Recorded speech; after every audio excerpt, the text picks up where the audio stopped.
DJ Pro for the iPad versus DJ Pro for the phone. Do you need to go out and spend the money to get an iPad, or could you DJ professionally with just the phone? So the first thing that you're going to have to consider is connectability. Now, the iPad has USB-C connection, or at least if you have a modern iPad Pro, which I recommend you getting for DJing, you could connect into USB-C. And then there are so many adapters that allow you to connect multiple things. This has 3 USB. It has connection for HDMI, so you could do video mixing, which is one of DJ Pro's best features. Now, you could still connect stuff into an iPhone with Lightning connection, like controllers and even HDMI.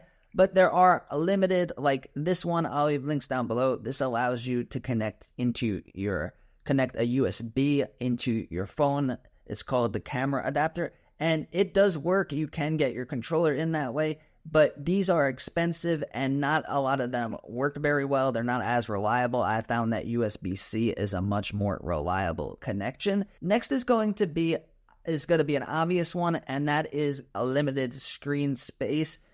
So I'm using an iPad Pro from 2018, and then I am using an iPhone 14 Plus. So this is one of the biggest screens that you could get for an iPhone, and things are still pretty tight, and it makes it a little bit harder to DJ. So if you look at the iPad, where we are in Pro mode on the iPad, we are in Pro mode on the phone.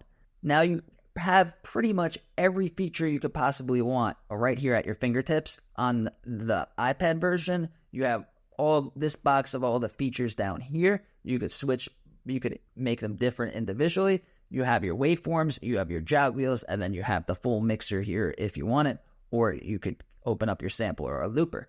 Now with the phone, you do get all those features, but if you want this box to be open with the cue points and all of those other things, you have to press this button here, and now you do get that feature, but you lose your jog wheels. So you can still do everything, but it's a little bit limited on what you could see at the same time. Now, when you're using the phone, you might be more likely to use it in portrait mode. I found that the portrait mode on the phone is better than the portrait mode for the iPad. I really don't use the portrait mode on the iPad that much, but on the phone it does work well. So if you do plan on DJing with the phone and not the iPad, then keep in mind that you're not limited to just landscape mode. There is a portrait mode that has a lot of good features. So now we have our jog wheels here, waveforms there, and some other features. It's really whatever you're more comfortable with in your hand when you're DJing. So now the next mode that I want to compare is going to be classic mode. So if we go into classic mode over here, classic mode on the iPad. With classic mode, it is pretty much exactly the same. So if you are comfortable in classic mode and that is the mode that you use on your phone, then you do not need to go out and get the iPad because it is almost exactly the same. So we have our jog wheels here. We could open up our waveforms. The only thing is when we open the waveforms on the phone, we lose the jog wheels. But a lot of people don't know, you could still use the waveforms as a jog wheel, so you don't really lose that much.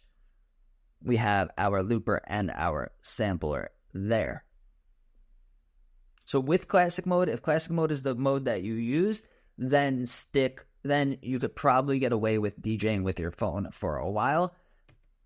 If you are a pro mode user, like I just showed you, you're probably going to want to switch to the iPad because you get more features.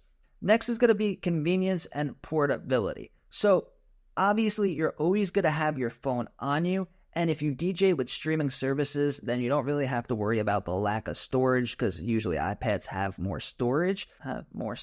And even if you do plan on DJing with the iPad, or even if you plan on DJing with the laptop, I would recommend practicing on all of the devices, especially with your phone. So if you learn a trick like scratching or beat matching or something like that on the iPad, I would recommend practicing it on your phone as well, because when you DJ and set up your DJ booth, you should always have a backup plan. So having your phone with the Djay Pro app ready to DJ with songs loaded up and connected into an auxiliary input could really save you from a disaster if your iPad crashes, or if the app or if it runs out of battery or anything happens. You could just easily go press play on your phone. So DJing with the phone is very important. If you guys want to learn how to set up a professional DJ booth with this amazing app, check out this video over here.